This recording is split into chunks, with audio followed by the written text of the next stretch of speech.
चलिए परिमाप और क्षेत्रफल के एक सवाल को लेकर हम आप लोगों के बीच आए हैं। तो चलिए सवाल में हम स्टार्ट करते हैं। दिया हुआ है कि एक घन की एक भुजा 20% बढ़ जाती है, तो कितना परसेंट का वृद्धि होगा ये पूछा है। तो ए नंबर में पूछा है कि घन का आयतन कितना बढ़ेगा, और बी नंबर में पूछा है कि इसका पृष्ठीय क्षेत्रफल कितना होगा। तो इसी को हम निकालते हैं। तो घन का आयतन हमको दिया हुआ है, घन का आयतन भी बराबर होता है a क्यूब।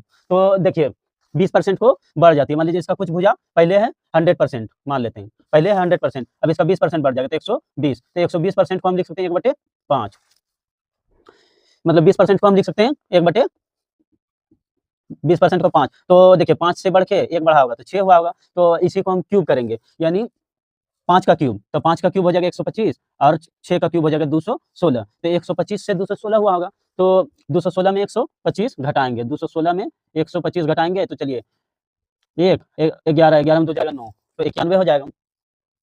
तो यहाँ 91 बटे ये कितना से बढ़ा है 125 से 216 हुआ, 125 रखेंगे नीचे और गुना कर देंगे 100। इसको कटा देंगे 25 पंचे 125, 25 चौके 100, इसको हम गुना कर देते हैं 4 का 4 और 9 चौके 36। और उसके बाद 5 से इसको भाग करेंगे तो 5 सते 35, 1 36, 5 दूनी 10, 5 अठे 40, यानी 72.8% इसका वॉल्यूम बढ़ जाएगा। तो यहाँ पे भी इसका जो है इतना बढ़ेगा। और उसके बाद बोल रहा है बी नंबर में कि पृष्ठीय क्षेत्रफल इसका कितना बढ़ेगा। तो आप लोग जानते हैं कि टोटल सरफेस एरिया बोलते हैं पृष्ठीय क्षेत्रफल को, तो ये 6a² होता है, घन का 6a² होता है। तो देखिए पहले है 5 और बाद में हुआ है 6, तो ये दोनों को रखेंगे, स्क्वायर है तो 6 गुना 5 है, तो यानी 5 का स्क्वायर कर देंगे, 5 का स्क्वायर करेंगे तो 25 और 25 छके 150। और देखिए फिर इसका निकालेंगे वृद्धि, यानी परसेंटेज प्लस हुआ है टीएसए में कितना 6a², फिर लिखेंगे अब 6 गुना यहाँ पे 5 से बढ़ के 6 हुआ है तो 6 का स्क्वायर कर देंगे, तो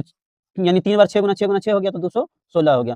तो 216 से कितना हो रहा है 150 से हो रहा है 216, तो इसको घटा लेंगे। तो इसमें हमको 150 घटाना है तो 6 और उसके बाद हो जाएगा 11 में 5 जाएगा 6, 66, तो 66 और पुराना वाला कितना है 150, पुराना वाला को रखते हैं नीचे और उसके बाद गुना कर देंगे 100 से, तो 0 से 0 कट जाएगा, 5 दूनी 10, 5 तिया 15 और हो जाएगा 22 तिया 66, 22 दूनी 44%, यानी 44% इसका टोटल सरफेस एरिया बढ़ेगा और वॉल्यूम बढ़ेगा इसका 72%। यही दोनों आंसर हो गया। चलिए दोस्तों इंपोर्टेंट सवाल था, आप लोग को अच्छा लगे तो लाइक सब्सक्राइब करिए।